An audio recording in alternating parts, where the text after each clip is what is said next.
प्यार भी उनसे मांगो जिनसे बाइज्जत होकर मिले, बेइज्जत होकर नहीं। हेलो दोस्तों, आज की कहानी है आत्मसम्मान पे। बेटा कह दे अपनी बीवी से इसके पेट में पल रहा बच्चा लड़का है या लड़की, ये जानने के लिए ये टेस्ट तो इसे करवाना ही पड़ेगा। मेरी जान पहचान की एक डॉक्टर है, उसे समस्या बताऊंगी तो बता देगी वो। आशा जी ने अपने छोटे बहू बेटे से कहा। बेटा कुछ बोल पाता उससे पहले ही छोटे बहू बोली, अगर लड़की हुई तो क्या करेंगे आप? क्या जरूरत है टेस्ट की? अब इस बच्चे को तो जन्म देना ही है मुझे।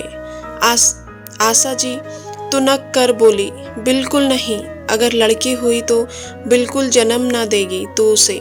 हमारे घर में पहले से ही 4 लड़की हैं, 3 बड़ी बहू की और एक तेरी। अब हमें तो लड़का ही चाहिए।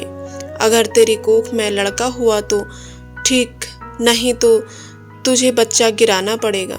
इस परिवार की वंशेवल को आगे बढ़ाने का काम अब तेरे ही हाथ में है। बड़ी बहू तो अब माँ बन नहीं सकती, साफ साफ मना कर दिया है डॉक्टर ने। ये मेरा अंतिम फैसला है। मैं अपने बच्चे को जन्म दूंगी, चाहे बेटा हो या बेटी। टेस्ट करवाने हरगिज नहीं जाऊंगी। आप लोग मेरे साथ जबरदस्ती नहीं कर सकते हैं। बहू ने बड़ी ही दृढ़ता के साथ कहा, तो कोई ज़रूरत नहीं इस घर में रहने की। हम अपने बेटे का दूसरा ब्याह कर लेंगे, लेकिन इस वंश की बेल को आगे जरूर बढ़ाएंगे। तुम जाओ अपने मायके और वहीं रहना, और अपनी ये ऐंठ अपने माँ बाप को दिखाना। हमारे घर में रहोगे तो हमारी बात ही माननी पड़ेगी। आशा जी ने कठोरता से कहा। आंखों में आंसू थे।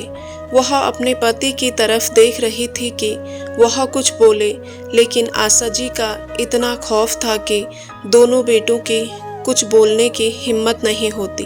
काफी देर बहू आशा भरी नजरों से अपने पति की तरफ देखती रही, लेकिन वह बुत बना रहा। कविता ने अपने आप को संभाला और बोली, अगर मैं टेस्ट नहीं करवाऊंगी तो इस घर में नहीं रह सकती। आशा जी चीखते हुए बोली, हाँ बिल्कुल भी नहीं।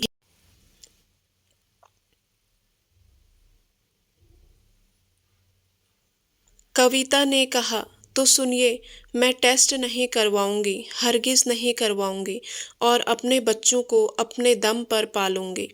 ऐसा कहते हुए बहू अपने कमरे में चली गई और बैग पैक करने लगी।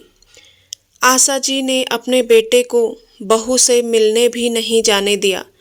मायका पास ही था, सो वह अपने साथ अपनी 4 साल की बेटी को लेकर अपने घर चले गई। मायके में मम्मी पापा अकेले ही रहते थे। एक भाई था, वह अपनी नौकरी पर दूसरे शहर में रहता था। मम्मी पापा ने कविता का पूरा साथ दिया, क्योंकि वह जानते थे कि उनकी बेटी गलत नहीं है।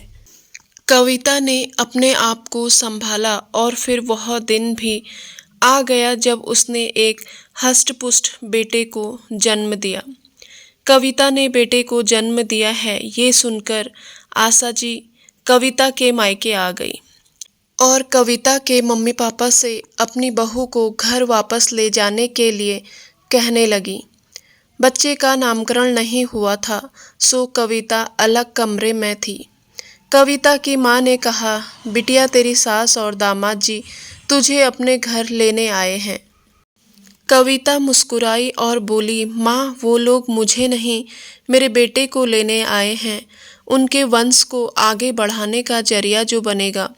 पिछले 6 महीने में जिस पति और सास ने मेरी खबर तक नहीं ली, आज मुझे घर ले जाने की बात कर रहे हैं। माँ उनसे कह दीजिए अपने उस बेटे की जिसे गलत को गलत कहने की हिम्मत नहीं है, दूसरी शादी करवा ले। मेरे बच्चों का ख्याल और पालन पोषण करने के लिए मैं अकेले ही काफ़ी हूँ, और फिर इनके नानू नानी भी तो हैं। माँ ने कहा, बेटी एक बार और सोच लेती। नहीं माँ, इसमें सोचने वाली कोई बात नहीं है। बात आत्मसम्मान की है, एक पत्नी, एक बहू, एक माँ और एक नारी के आत्मसम्मान की। हम औरतें जब तक गलत को गलत नहीं कहेंगे, अपना सम्मान खुद नहीं करेंगे और अपने आत्मसम्मान के साथ समझौता करते रहेंगे, तब तक आशा जैसी क्रूर सासों के शोषण का शिकार होते रहेंगे। उन लोगों से कहिए यहाँ से चले जाएं और आज के बाद मेरे घर और मेरे बच्चों की तरफ मुड़कर ना देखें। कविता ने बड़ी ही सहजता से अपना अंतिम फैसला सुना दिया। उसके चेहरे पर एक दिव्य तेज नजर आ रहा था। कविता की माँ जैसे ही बाहर आई तो देखा वो लोग जा चुके थे।